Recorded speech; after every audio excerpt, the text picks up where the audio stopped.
We are very excited tonight to have you all come on this beautiful evening to see the plans for our new building. In fact, John Durbin, who's our board chair, phoned me the first day of school, and he said, "Do you realize, Gail, that 2 years from today, your classes will be starting in a new senior building?" And that's true. That's what we expect, is that 2 years, so in September 2013, we will be moving into our new senior building. And we hope tonight that you will get a really good sense of what it is that we're doing and what we're trying to do. And we're all going to be around, including our architects, who are going to be here to walk you through our virtual tour and to answer any questions. Could I just introduce you, Mark and Susan, please? This is Mark Ostry and Susan Ockwell from Acton Ostry Architects, who are working with us. When you look at our building tonight, I want you to think about your daughters growing up and being the women who are going to be making a difference in the world in the next 5, 10, 15, 20 years. Schools haven't changed fast enough. In every way, they haven't changed fast enough. And one of the things we want more than anything is a building that's going to be extremely versatile and help us work with girls in the ways they like to learn and in the ways that our teachers want to teach. When we built this area 3 or 4 years ago now, we just moved in as if it had always been here. It just became part of how we lived within the school. And I have a feeling that our new senior building will be the same. Girls like to talk, if you haven't noticed. If you have a girl at home, well, at least at certain ages they like to talk. They go through a stage sometimes when they're not crazy about talking to mom and dad, but they do like to talk, especially with each other. They also like to learn that way. They like to learn by sharing ideas and being able to work in large groups, small groups.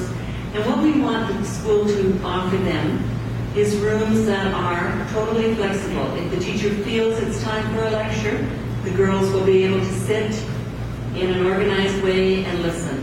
When it's time for them to work together in pairs, 4s, 8s, 12s, the room will adjust very quickly. When you look at the rooms, you'll notice there isn't a lot in them. All the storage will be in actual areas beside the classrooms. And that's great because it means that if there is an earthquake, books aren't going to be falling, equipment isn't going to be falling, it's somewhere else. But more importantly to us, it's, well, not more importantly, but equally importantly, it means that the classrooms are basically a space that we can change and use any way we want. And we're going to show you the desks that we think will help us do that. We're looking right now with the help of our architects at furniture that will allow the flexibility for teachers and students. All the rooms already have smart boards that will be moved into our new classrooms, and they'll also have whiteboards. There'll be lots of places in our new building for girls to congregate. That's the other thing they like to do. They like to find little places to sit and talk. And you will notice in the new building there are lots of places to sit and talk. There'll also be places for them to sit and work. Some of the areas that right now look like they're just maybe couches or chairs will end up being an area that will have a higher table with perhaps stools. The girls will be able to plug in their laptops if they need charging. They'll be able to use them. Later on this year, we will have our first class working with iPads. And we fully expect that over the next 3 to 4 years, every student from probably grade 4 up will have their own iPad. And hopefully, very quickly, a lot of those big heavy textbooks, I noticed one girl the other day walking with just her biology textbook, and I have to tell you, it probably weighs 4 or 5 pounds. So then you add that 7 more textbooks to that, that's way too much for anyone to be carrying. And hopefully, in a very short time, they won't be carrying them because it'll all be in that little tiny iPad.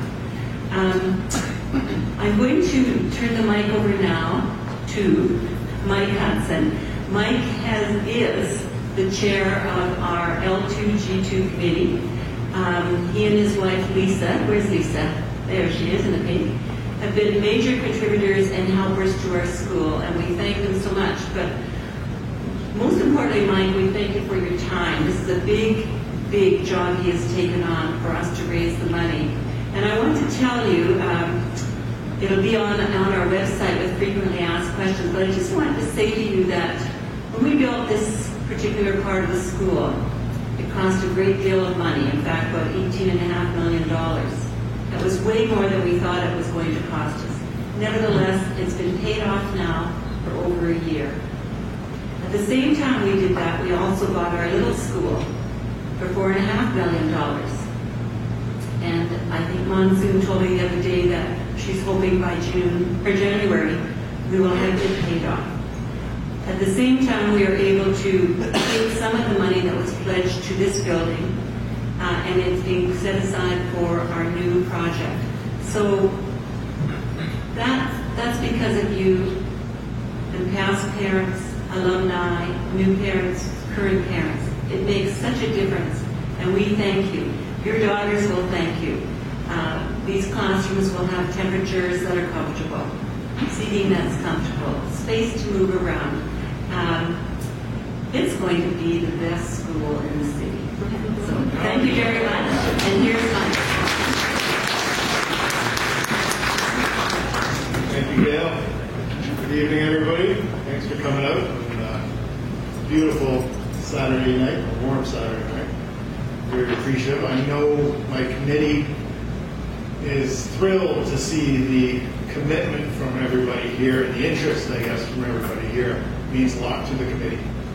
You know, Lisa and I have made York House a philanthropic priority to us. And we've got names behind me of 700 odd people who got the school to where it is now.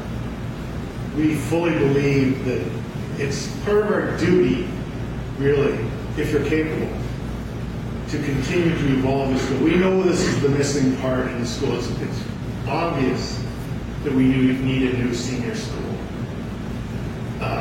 We feel strongly that it's important for our children to continue in this community and to have the best facility available for them. And it's maybe even more important for the faculty to have the best available building for them.